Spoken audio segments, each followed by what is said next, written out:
And I'm Robin. I'm Mike. And in case this is the first time you're joining us, welcome. We don't make a lot of videos anymore, but every once in a while something sort of puts a fire under my butt that I need to talk about things. And so that's definitely happened, and we have a few things that we want to talk about. Did you want to say something? Well, I think both of us are a little bit outside of following everything the organization does anymore. I've kind of moved on with my life. I'm busy doing things I want to do. I find that if I start getting too much back into that, watching the meetings again, it just irritates me. It's the same thing again and again and again and again, and for years I don't feel like anything. I mean, obviously some of their crazy outlooks have changed, but I don't feel like things have changed, so I've just kind of stayed away. So when you hear certain things that happen, like in this case, some stuff has happened in the media that is public attention, that kind of, like you said, puts a little fire under you, because now there's something different and new to talk about. Right. Not just like about doctrines and about beliefs and about how failed prophecies. It's news. So. Right. So if you're new to our channel, which I have a feeling because of this topic, there might be new people that come across our video. We were born and raised Jehovah's Witnesses. Both of our fathers are still elders. And 4 years ago, we made a choice to, even though we had been inactive for many years, we made the choice to come out and make videos, because we were hearing a lot of bad things going on with, especially with the Australian Royal Commission and their investigation into institutional responses to child abuse, and to find out that Jehovah's Witnesses, like, really, if you take into consider the number of Jehovah's Witnesses, their problem is worse than the Catholic Church. So, and the amount of unreported cases and the lack of support for the victims, and we just decided that we, on top of doctrinal issues and things that we came across that absolutely proved 100% to us that this wasn't the truth. And as a result of us speaking out, our families have shunned us, and we made a disassociation video, but that technically isn't a letter of disassociation. So whether it was ever announced, we actually don't even know if it was announced. We've been told by people that it wasn't, but then we've heard from other people that it was. So we're really not sure. Yeah. We're sort of like Schrodinger's cat. We're both disfellowshipped and not disfellowshipped. Yeah, we're in good standing and bad standing at the same time. Yeah. Well, I think it's important too to let people know the reason we made the disassociation video is because we knew if we went and spoke with the elders, whatever reasons we had for disassociating, they wouldn't care. They wouldn't listen.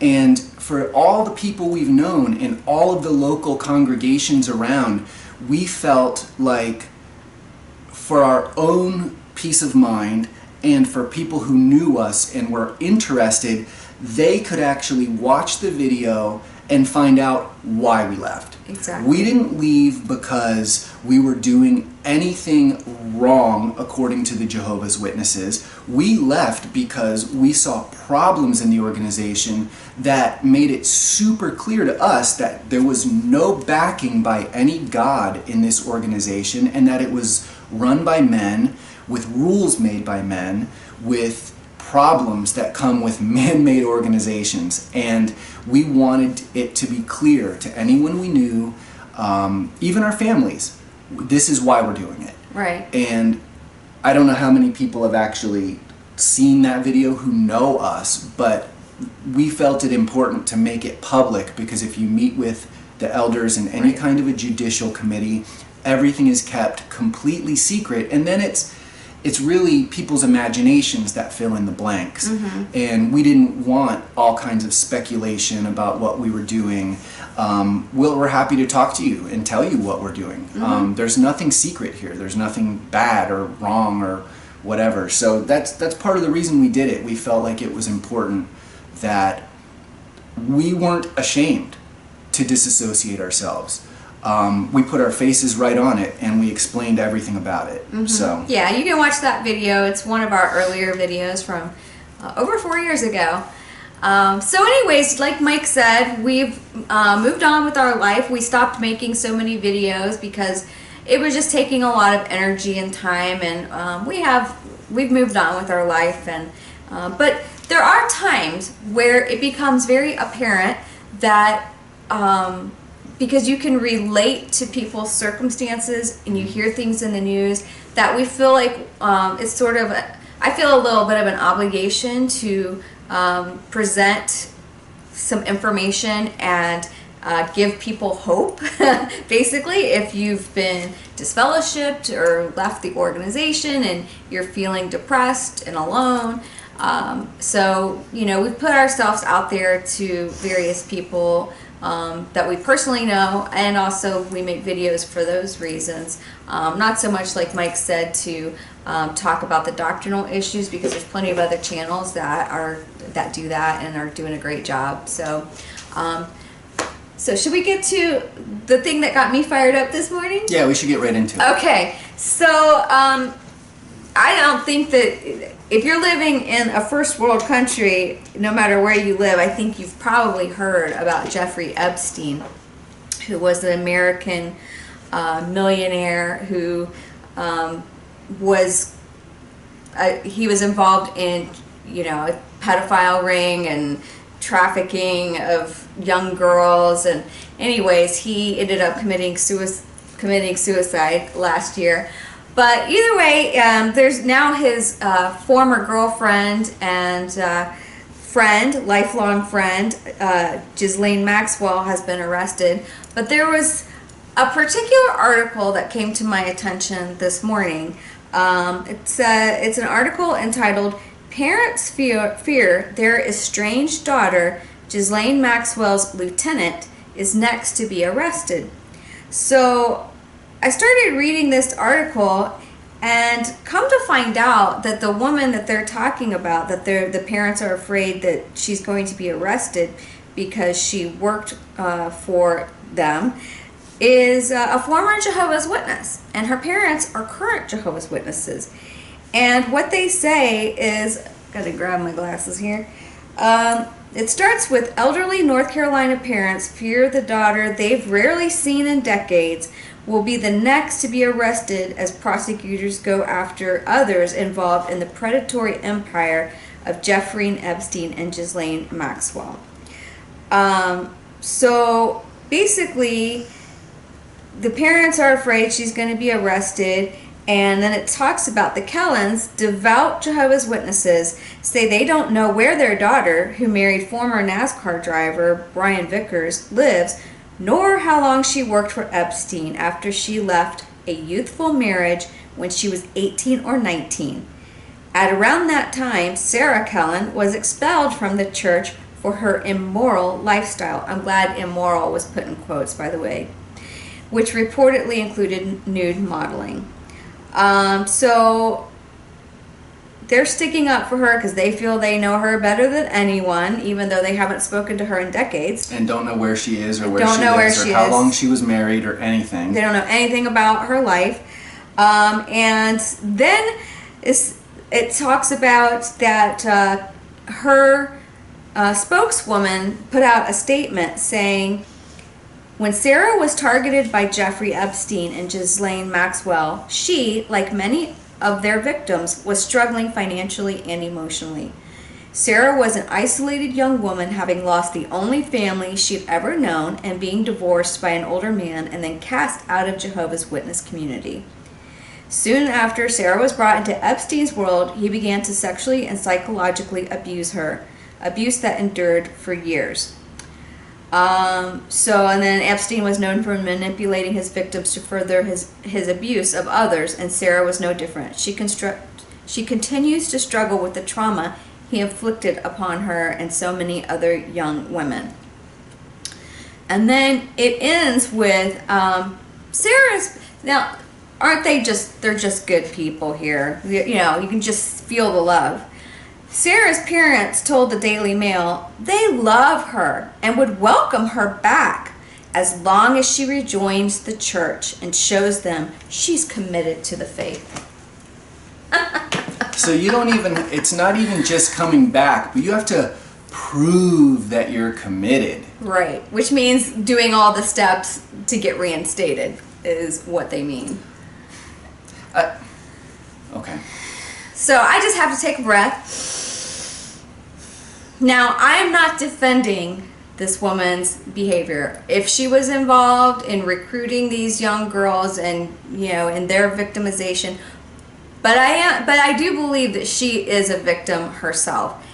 And what we wanted to talk about was that when you leave a mind control cult so traumatically, obviously, as she did when she was 18 or 19 years old, where who knows whether she still believed it was the truth? She might still believe it's the truth deep down. There's a lot of people who were disfellowshipped and who commented on our videos, I deserve to be kicked out. I deserve everything I get in life because I'm the one that was in the wrong. So I don't know where she stands right now with what she believes, but certainly at 18, 19 years old, she didn't have the emotional, psychological tools to cope with being completely shunned from her community and losing all of her friends and family, everybody that she knows. So it's no surprise that someone like Epstein would prey upon a young woman in that situation. So it's, here's the thing, who knows if she would have crossed paths with him and gotten involved with him and Ghislaine had this not happened. But I mean, it would be highly less likely if her parents would have said, we're not going to shun you, we love you, you're free to live your life, and we're not going to ever shun you, we're still going to love you, and you're always welcome in our home. And that would have given her some emotional tools to at least make better decisions of who she was choosing to then associate with. I think too that what we see in what's mentioned in this case, we see a lot young women in the organization getting married at 17 and divorced at 18 or 19. This is, I mean, that's a tragedy all by itself. Why are so many, well, I know why, but a parent will encourage their child to get married at 17 or at 18 so they don't commit fornication. But what you're doing is you're basically putting your child in a lifelong contract that if they do anything that is a problem, then you're going to shun them anyway. I mean, you're basically setting up your kid to be shunned no matter what. You know, there's no real way around it. And the thing, when you were reading this story, I heard you say something, and I don't think I heard you say it the first time, or at least it didn't click with me.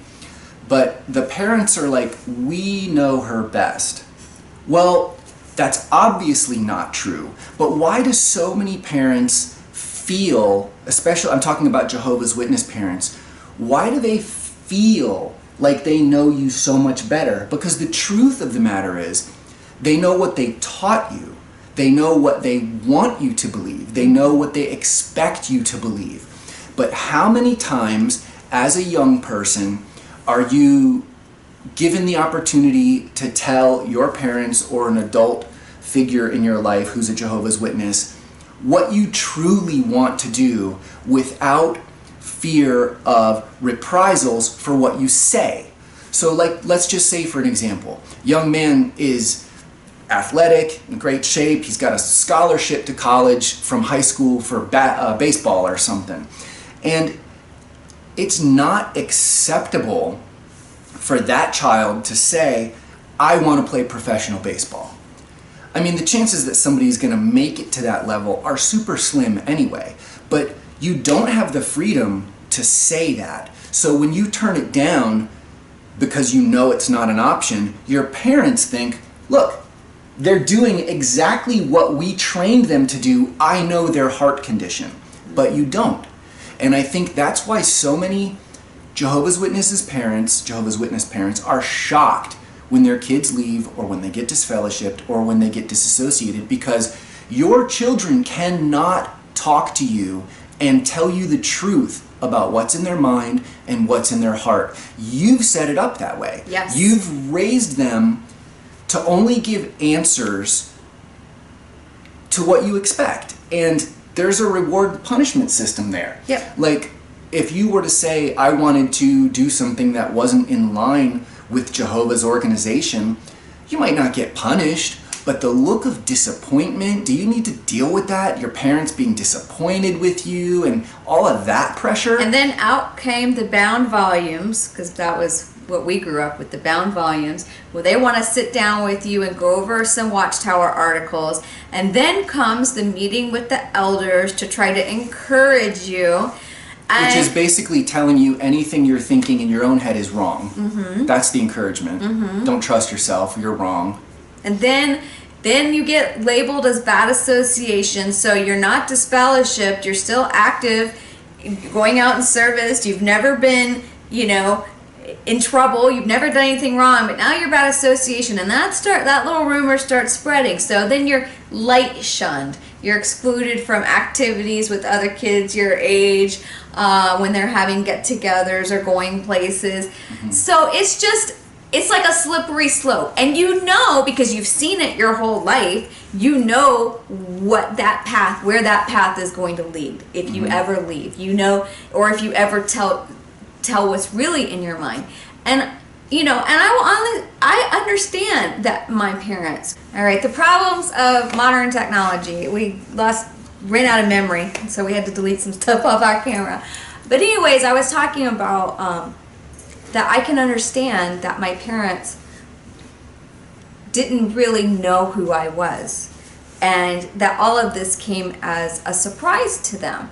My depression, when we were first married, the depression and suicidal thoughts I was having came as a surprise because they didn't really know who I was, because I didn't feel safe to open up to them about what was really in my heart and my mind, that I didn't believe in this religion, that I was having these doubts, and you're just not safe to tell the truth about who you are. So as a result, and we've talked about this in other videos, and we've heard other ex-Jehovah's Witnesses say this, that the witnesses that they knew were the most sort of devious people that they knew. And it was they were like, they learned the skill of lying and creating a facade. Mm-hmm. And that people have talked about that once that they left, that they felt like they could really be themselves, and they became more honest in all their interactions became more honest. Mm-hmm. And I remember specifically toward the end of when I was going out in service and going to the meetings, I was going in service with Ed, one of the elders in our congregation, and I liked this guy. I thought he was really cool. So I was able to tell him I did not believe we should be going in service. I didn't see the point. People already have their own faith. If you're following Jesus' example and treating people the way you would want to be treated, I told him, I don't want people coming to my door, knocking and bothering me on Saturday mornings when I've got stuff to do, when I'm running errands, when it's my only time to sleep in, whatever. I said, I don't want to do that. I feel like it's intrusive and invasive, and there's got to be a different way. And not to mention, I didn't really believe it anymore at that point, but I don't know if I went that far. But we all know the answer to your lack of faith, and I think that's what I told him, I didn't have any faith, is pray more, go in service more, dedicate yourself to study more. That's always the answer. So if a young person has a problem, why would they come talk to you about it? Because all you're going to say is pray more, study more, go out and service more. It's a script. It's BS is what it is. It's BS, but it's the script. You already know what their script is, what they're going to say, and you can say it for them before they've even said it. And the problem with... I wasn't done. I just want to say, what I was trying to say is that when their answers about studying more and praying more and it alleviates them from having to listen to you. They don't have to try and understand where you're coming from. They don't have to try and put themselves into your shoes. They don't have to truly be empathetic, because the answer is pray more, study more, go out and service more, go to the meetings more, prepare more. That's the answer. That's everything. So there's really no way to be heard as a young person without saying what other people want you to say. And then it's just reinforcing the beliefs. It's like, oh, well, he just said something we all agree with, yay. You know, there's no room for open dialogue or freely talking with your parents or the brothers and sisters in the congregation. Yeah. There is no way to do that, you know? There's not. And, you know, when young people, you know, like even someone in our own family was acting out and really didn't believe in the religion, but started getting shunned by the young people in her congregation, started getting shunned by her own cousins, by her grandparents, my parents. So ultimately, and we thought she was, you know, going to leave the religion altogether, but I'm sure that pressure was just way too much, and she ended up getting married to another Jehovah's Witness at 18 years old. They got married, and, you know, so I don't know what her future is going to be, but I can imagine, like, this young girl, when she was a young girl that we're talking about, same age, getting married, making the same decisions because she didn't feel like she had any other options, right? And then the problem is you're not set up to understand the world, and you've been a victim of a mind control cult your whole life. And if you leave, now you've been disfellowshipped, you've been immoral. And I'm so glad they put that in quotes, immoral. And now she's, you know, ostracized. She's lost her whole family, her whole community of people that she was raised knowing, friends. And wow, what there are predators out there. Don't be fooled. There are people. We say there's a lot of great people out there. There's a lot of people that, you know, want to help you and that will be there for you outside the religion. But there are also, we have to be real, a lot of predators. And a young girl like that is just the type of person that these predators are looking for. But and those type of people, predatory people, they don't just go after Jehovah's Witnesses, but it's a type of person, and it can be anyone from any background, but a person who is marginalized, a person who feels like they're not important, a person who has no self-esteem or super low self-esteem, a person who feels like they don't count, they don't matter, nobody cares what happens to me. Those are the type of mindsets that a victim has. And I'm not saying people deserve to be victims or want to be victims, but predators pick up on this kind of stuff. They definitely notice if a person has low self-esteem. They know how to play your feelings against you. And we've seen this, I mean, we see this all the time in the news lately, especially with so much talk about sex trafficking, young women. And the problem is not they were raised as a Jehovah's Witness, but they were raised in many instances in a way that made them feel very low. Maybe bad things happened to them, I don't know. But that's where the victimization comes in. And the organization, the Jehovah's Witness organization, keeps cycling out people with low self-esteem because you're taught to not be proud of your accomplishments. That's bragging. If you accomplish anything at all, even if it means getting good grades in school, you're in many instances not rewarded or not encouraged to excel in ways that make you feel positive about yourself. So I feel like you're not allowed to be in team sports, which would build self-esteem, camaraderie, friendships, teach you how to deal problem solving with other people. Yeah, so I just feel like that's the key issue. As a Jehovah's Witness, you're really put, and I mean this mostly to young women, you know, because women aren't valued in the organization. Sure, they do most of the preaching work, but they have no responsibilities. Their opinion is not listened to or cared for. You're taught to be a submissive wife. Submission. You're taught submission. And so if you really buy into that, you don't feel like you're equal to a man. You don't feel like you're as smart as a man.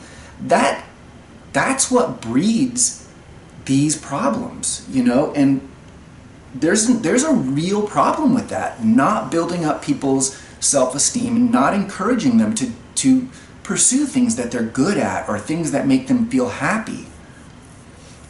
Yeah, the word that you just brought up, submission, that's a real problem. Because you're being submissive to, if you're married, you're being submissive to possibly an abusive husband, and you don't feel like you can get out of the relationship because you're supposed to be in submission to him.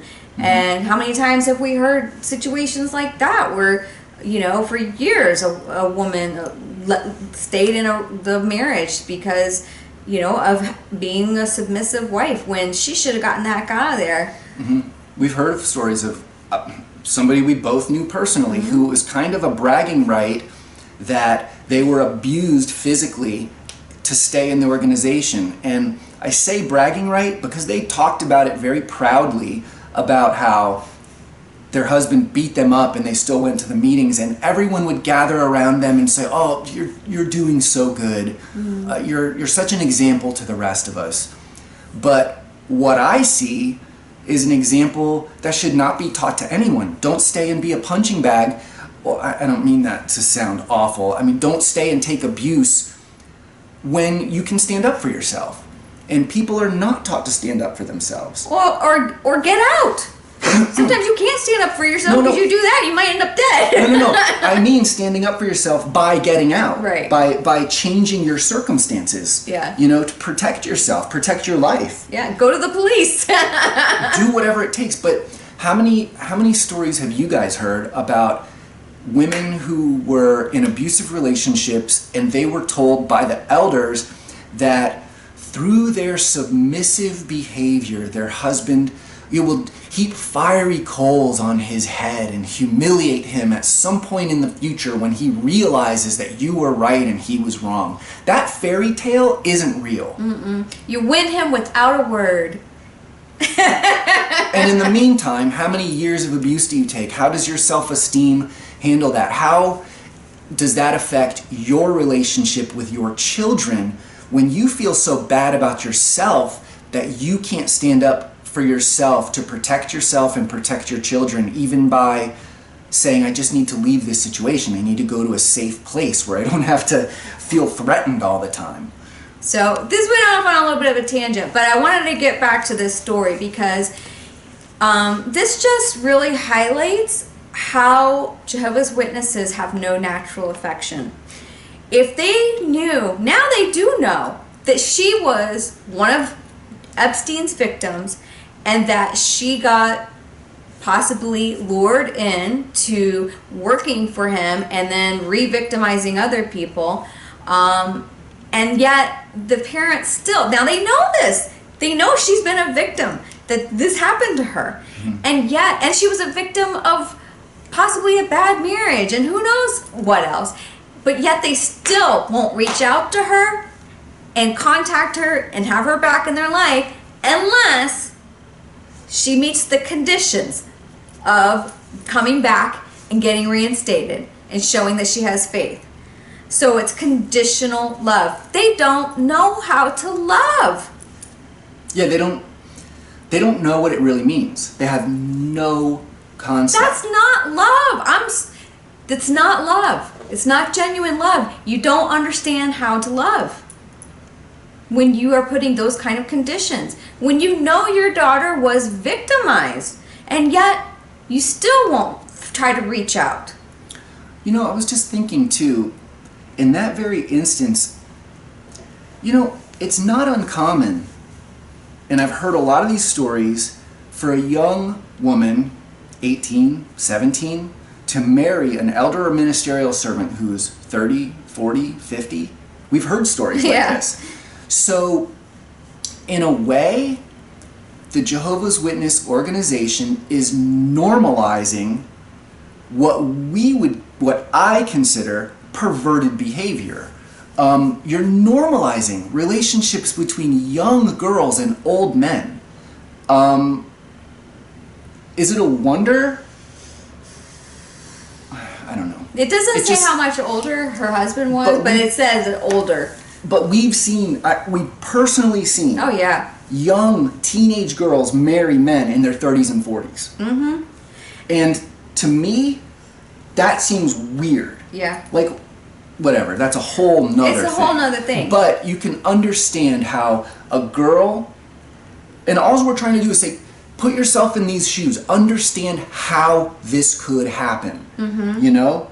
It's like, if she was already seeing people, young girlfriends of hers getting married to older, then it doesn't seem like such a weird thing. After all, this is Jehovah's organization. Yeah. And I can tell another story about a girl I grew up with who got married very young.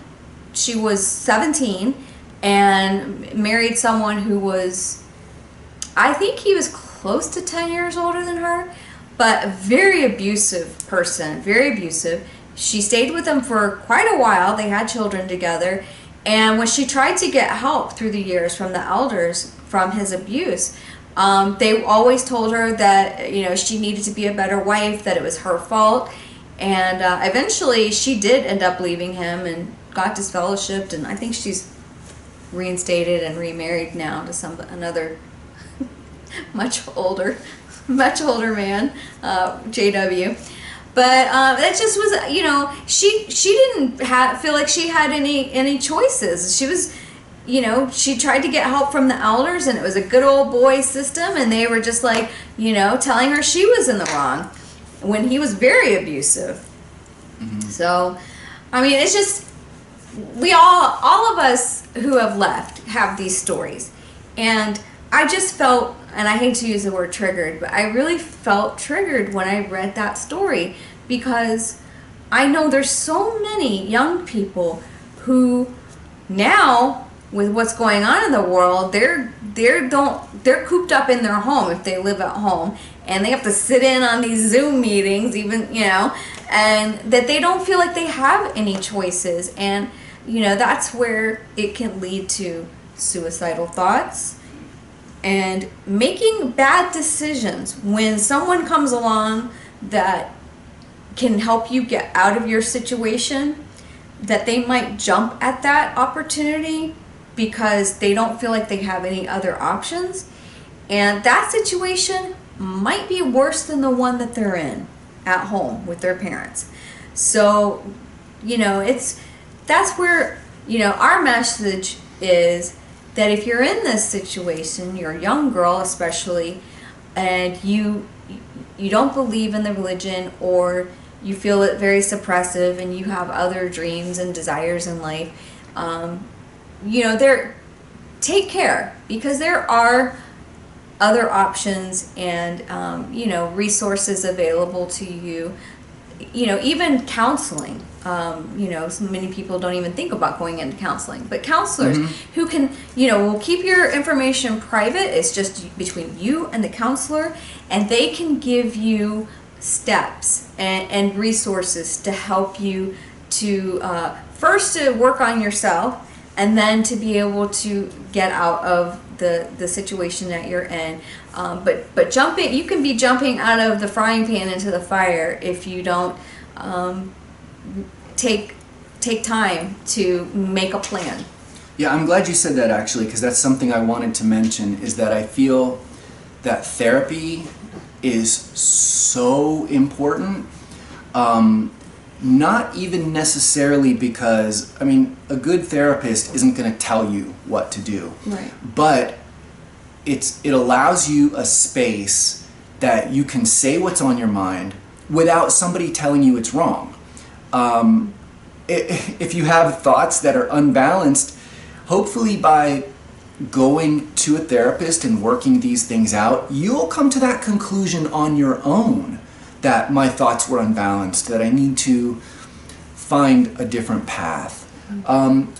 Going to therapy is not about somebody telling you what's right and wrong, or somebody giving you a path to follow. It's you unraveling that ball of yarn and figuring out how to move forward yourself with encouragement and with some sort of guidance. Thank you. Yeah. That you don't feel like you have to follow someone else's game plan. That we're all different and we all need different things in our lives. And so, it's about being your best self. I hate to sound like some kind of self-help book, but we all have a version of ourselves that is the happiest version of ourselves, doing what we want and fulfilling our own goals and being a productive member of society.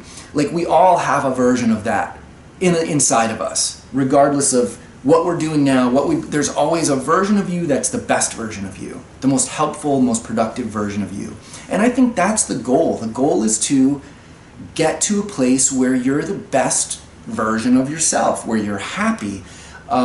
Because as much as the witnesses say so many things about worldly people, the thing I think that bugs me the most is that you cannot be happy unless you're in Jehovah's organization.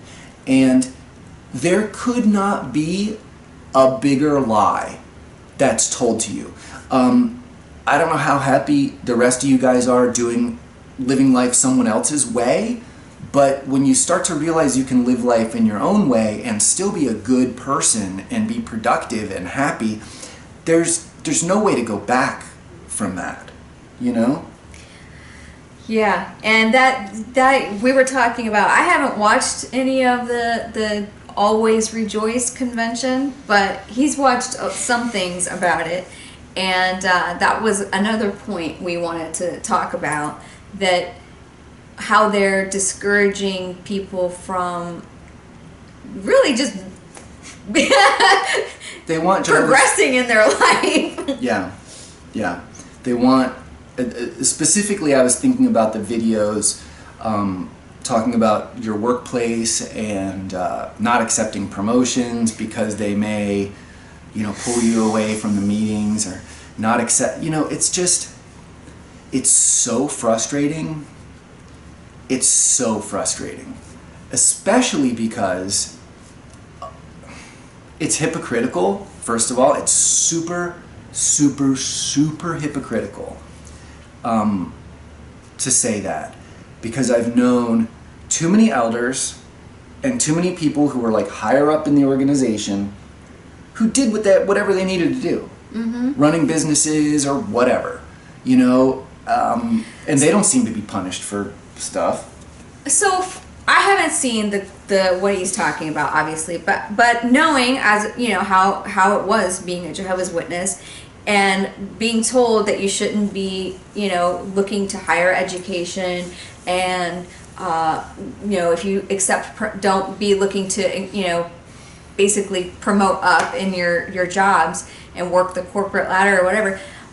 As humans, we have a need to fulfill goals, and we have a need to feel like our work is being rewarded, and part of that reward is financial reward. And in life, to progress, it's only natural to, once you get to a certain point in a job where the job and everybody else's job, to then get promoted and then have management, be a manager, and if you want that, but now you shouldn't. They're telling you shouldn't even want that. So it's like no goals are valid unless they're spiritual goals. And it also teaches people to devalue themselves. You have a skill. So you've been at a job for 5 years and you've gotten very good at a particular type of skill, and now your skill level demands that you should be making more money because you're becoming an expert in, I don't know, if it's some kind of office work, it doesn't matter. If you're really good at running this program at the insurance company and you're an expert at it and you're figuring out problems, and yes, your pay scale should go up, but Jehovah's Witnesses don't want you to feel valued in anything that you do. No. And look, some of you guys, if you're a Jehovah's Witness and if you made it this far, thank you, that's awesome. But the truth of the matter is, everyone at the Kingdom Hall is encouraged to feel really humbly about themselves. Don't think highly of yourself. Mm-hmm. Oh, you're good at something? Oh, don't talk about that here. We're all sinners. You know, we're all bad. We're all deserving of death. Death! Just, it's so frustrating because the punishment is not equal to the crime. We're not deserving of death. You know, it's not a real thing, and it puts Jehovah's Witnesses in a mindset like that. Oh, I know. And it's like, I a lot of times refrain from telling stories about my family, but I don't know. I don't feel like holding back anymore. My brother is always has worked very hard. He's an electrical engineer, and his job requires long hours, and he's in an industry that is, you know, very tricky, because if the economy's not doing good, then he can lose his job. So he always has to position himself into being an employee who finishes their work and gets it done on time, and sometimes that requires him staying late. And through the years, I just remember, you know, he's constantly being criticized by my parents for missing meetings, and that he puts too much time in his job, and, you know, but it's like anybody else would be like, wow, you know, you're really devoted to your job, you're a great employee, you make really good money, and, you know, good for you. You know, anybody else would be telling him, you know, high-fiving him, telling him he's killing it, you know. But as a witness, it's like, you know, all they can think is, oh, you're missing meetings, and, you know, you're jeopardizing your spirituality. And, you know, it's like nobody can be happy for your success in this religion, because they think if you gain that success, it's at the detriment of your spirituality. Yeah, and sometimes when you own your own business, and I'm talking from experience here, like,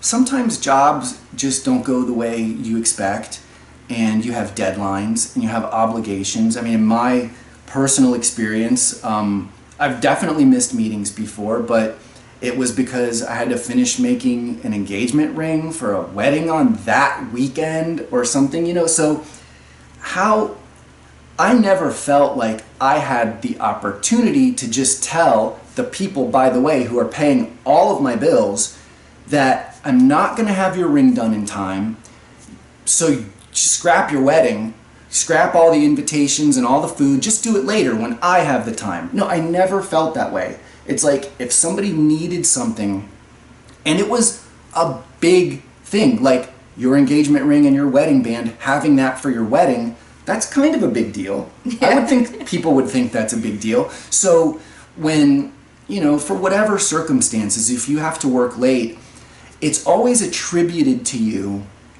that you're working late for money, that you want to be rich in this system of things. And that completely dismisses the honorable reasons why you're missing the meeting. You know, you have an obligation to a paying customer who, by the way, if you don't meet the obligation that you said you would, let your yes mean yes, if you don't meet that obligation, you can really damage their life and their experience for what they're trying to do. So it's not just like everything is about money. Sometimes things are about being an honorable person, fulfilling your word, if you promised something on a deadline, even if, I've had problems and I have to work late to get this deadline, it's being an honorable person by fulfilling what you told people you would do. And I know I'm not certainly not the only person this has happened to. I'm sure there's tons of brothers that have had to work late on jobs. And do you think they wanted to? Do you think somebody wants to work until 10, 11, 12 o'clock at night fixing somebody's air conditioner when it's really hot outside because they're on call? Or nobody wants to do these things, but they're being a good person, fulfilling their obligations, helping other people, and yet in the congregation they're looked down upon. And those are often the people who, if you're a member of the congregation, and let's just use air conditioning for example, oh, it's 10 o'clock on a Friday night, I'm going to call brother so-and-so because I know he'll come over here and help me. Right. Well, guess what? That honorable good person who would come help you, he would also go help a worldly person. Mm-hmm. You know, he would also go help. This is a good person I'm talking about. Yeah. And yet, it's looked positively upon if he's helping a witness. It's looked negatively upon if he's helping a worldly person. Mm-hmm. Right. Yep. So,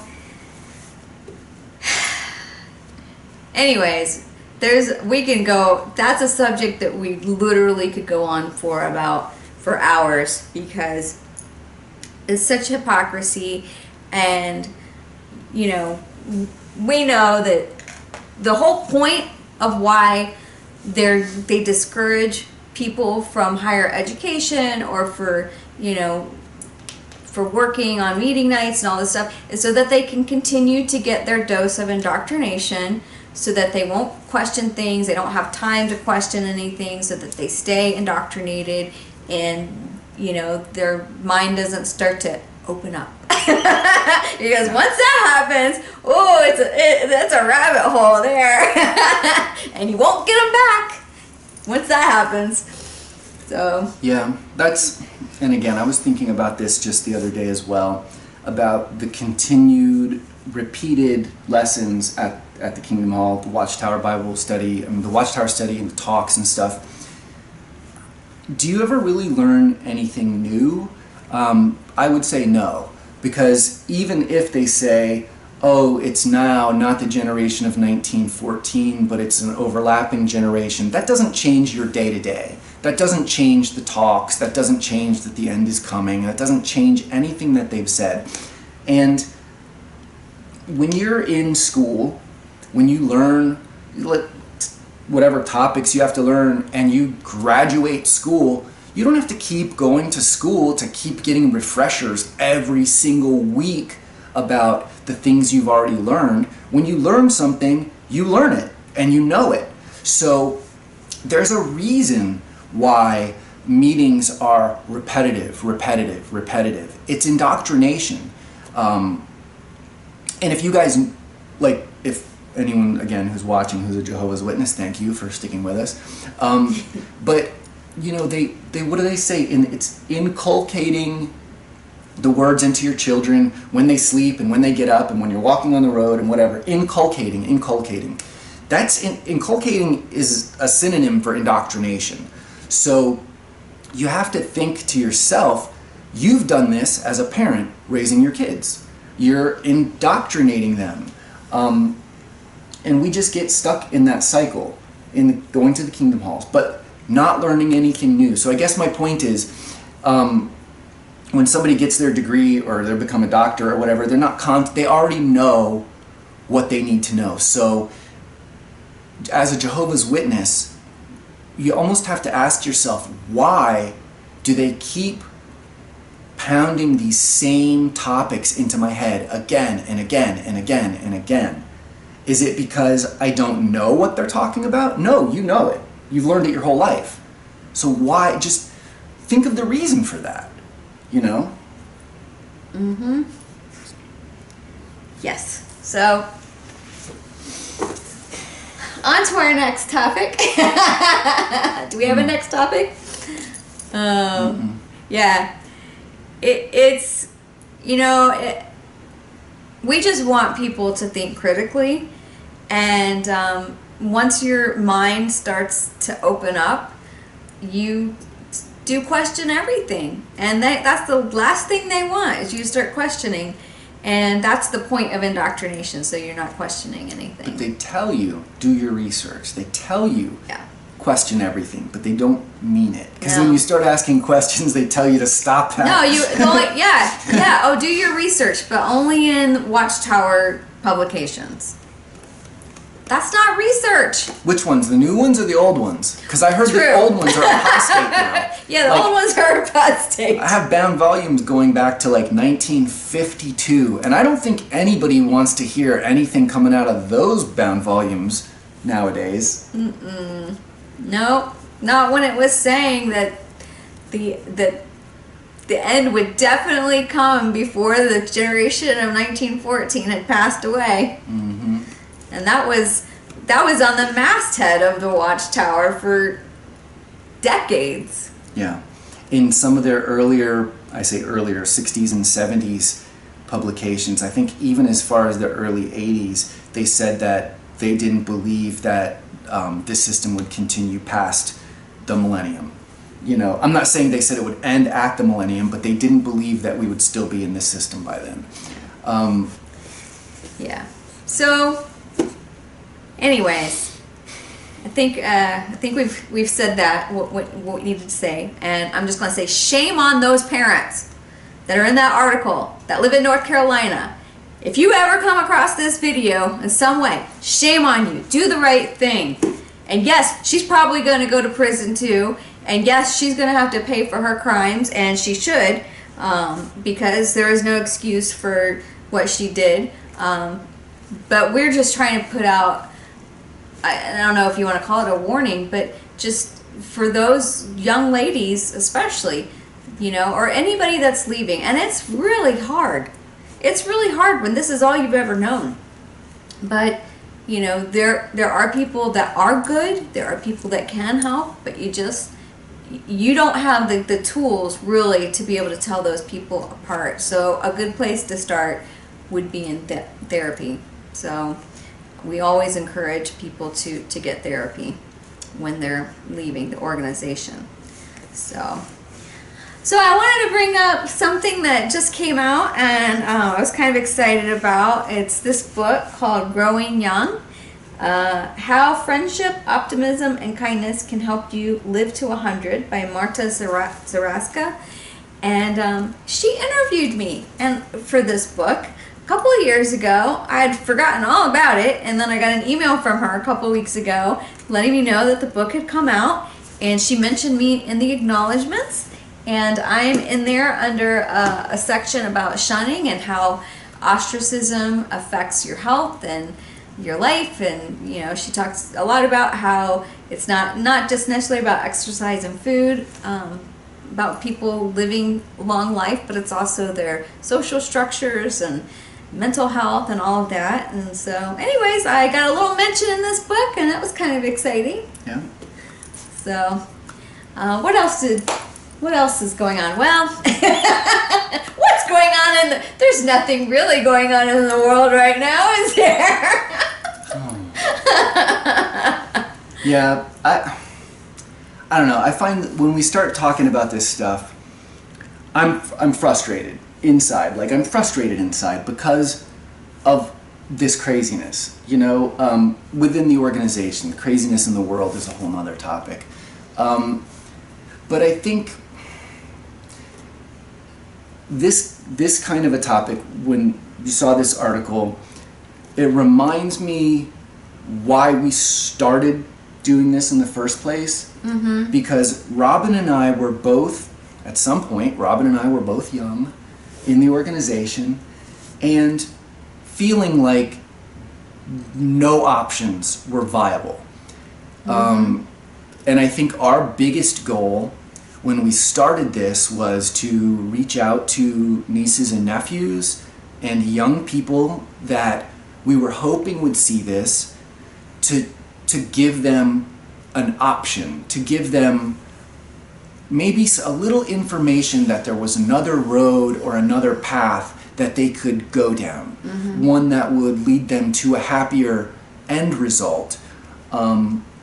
And that's still the goal. Yeah. You know, and that's why we make these videos. But that doesn't make it easier. It's frustrating to see young people being used in these videos that the Watchtower Bible and Tract Society is using videos to brainwash, indoctrinate other young people. It's a cycle of, I'm going to call it a cycle of abuse that I hate to see continue. I hate to see young, smart, gifted people not be able to use their gifts.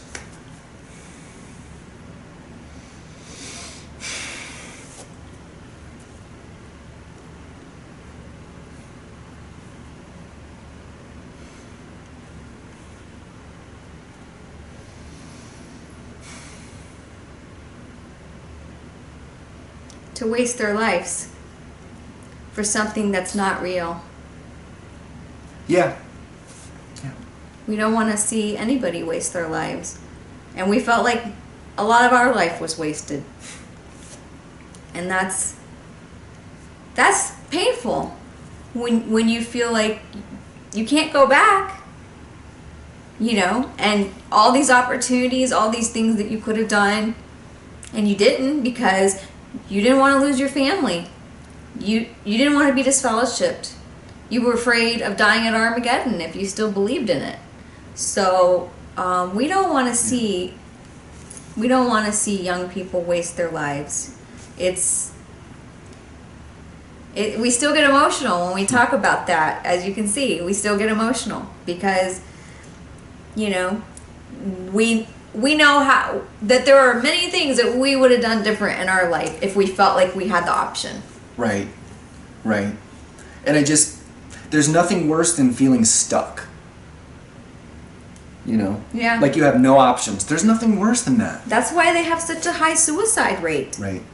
So that's why we want to say, you're not stuck. There are resources. There is life after jw.org. There, you know, you might lose your family like we did, but you will gain so much more, you know, by feeling good about yourself that you're living your truth. And then you'll start attracting people to you that are like you, that have your best interest at heart, and you will find a network of support, and you will build a new family. And people are attracted to genuine people. Yeah. Even if you don't share necessarily the same interests, there is something about being real with people that they love and respect. So as a witness, being real with people isn't really an option. No. Not really. But once you can be yourself, and you don't even know who yourself is. You don't even know who you are in the beginning. You know, then you have to start to figure out, oh, what do I really like? What things really interest me? Now that I can explore anything, and you might, like we've said before, you might find yourself believing in or being interested in things you never thought about or would have even imagined. And it's fun. It's what life is supposed to be about. Humans are just exploratory, and you know, by being raised in a mind control cult, you've had your thinking capacity and your imagination stifled in a way you can't even understand until you get out. Yeah. You know, you might be in your 40s, 50s, 60s and wake up, and you know, it's the thing is, anybody who's an indoctrinated Jehovah's Witness right now, if I was to sit and have a conversation with them, they don't have the faculties to even understand what I'm talking about. But when they wake up, which then I've talked to people who have woken up, and they're like, whoa, I never even would have thought about this thing or that thing had I not woken up. Yeah. So that it's hard for us to even talk about that, because then it sounds like we're talking down to people who are still indoctrinated, and we don't, because we were you. We understand. We are you. Yes, we are you. Not like we were. We are. But we you. were indoctrinated, and we did we do understand what it's like to be indoctrinated, 100% believing Jehovah's Witness.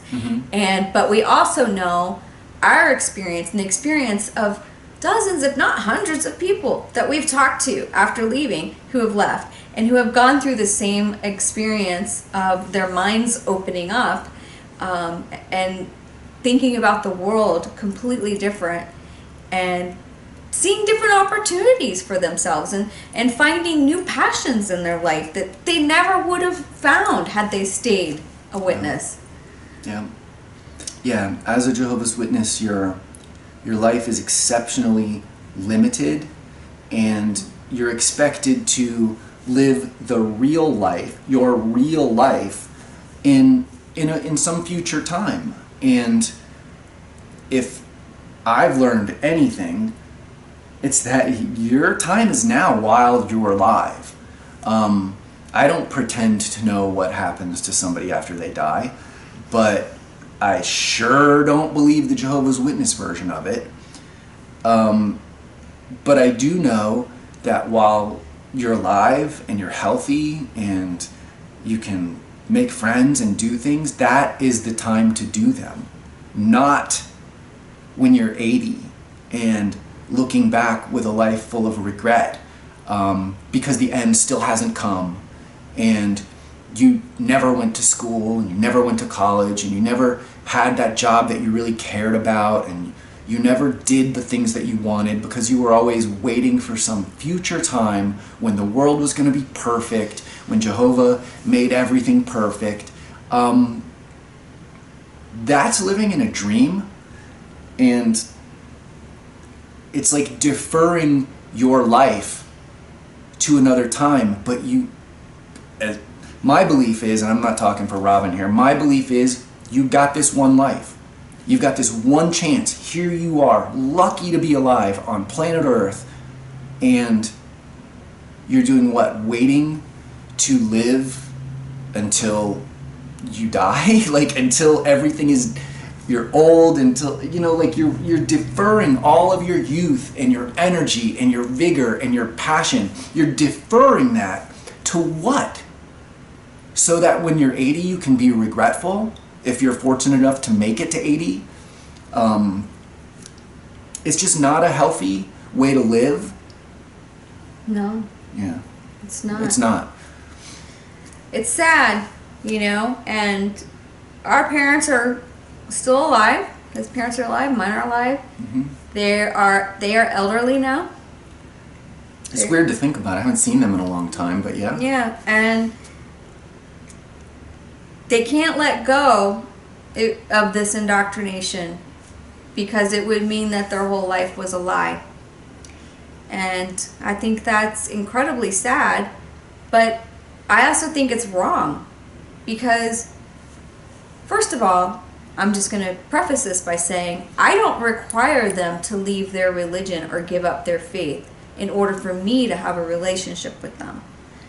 To me, you're free to choose to believe whatever you want to believe, and I'm not going to tell you not to believe that, and I'm not going to I don't need to have a debate. I don't need to even talk about this subject. Yeah. That's how I feel about it, but that's not how they feel about it. Because I don't choose to believe what they believe, they can't have a relationship with me. But what I was saying before is we've gotten emails from people in their 70s and 80s who have woken up, who were in it for most of their life, if not all of their life. And they always say, there's hope, there's hope. And they said, I remember somebody saying, yeah, I'm starting to, look into this and look into that. I'm, maybe taking a class at a community college or something like that. And saying how happy they were, that they were finally doing the things that they always wanted to do, but, being a witness never felt like they had the option. So I think it's like one of my friends says, where there's life, there's hope. So even if you're waking up and you're elderly and you feel like you can't lose the social network of the congregation, and you've been in it too long and it's too hard and whatever. It's not true. Those are only thoughts. It's not reality. Yeah, and they're thoughts that are reinforced by people who are scared, who live their lives in fear, for the most part. And, you don't have to live your life in fear. You don't have to be afraid of God destroying everyone in the world and you along with it. And I'm not telling people that they need to come out. People can be a PMO, for all I care. You're free to do whatever works for you. It's fine.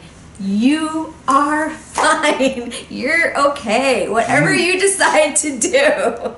We're not telling you gotta leave and, you gotta start your life over or anything like that.